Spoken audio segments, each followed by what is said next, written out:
Welcome to Tenor Tech, where I solve the problems you didn't even know you had. You start by confirming prerequisites and taking immediate actions.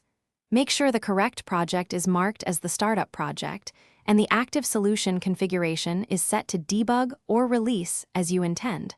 Check your project's output path and ensure the executable is produced. Also verify workloads and components for your project type are installed. Once done, temporarily disable antivirus or add an exception so your built exe isn't quarantined before you attempt to launch it from Visual Studio. Next, focus on building and configuring the debugger.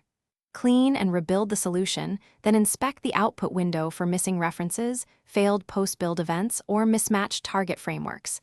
If your app needs elevated rights, run Visual Studio as administrator and retry. Confirm the debugger type matches your app. Use managed for .NET, native for C++, or both if mixed.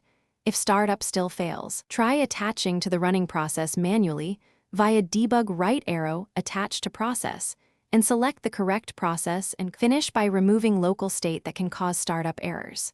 Close Visual Studio, delete the VS folder and all bin and obj folders, then reopen and rebuild. This clears corrupted cache settings. Review launch settings.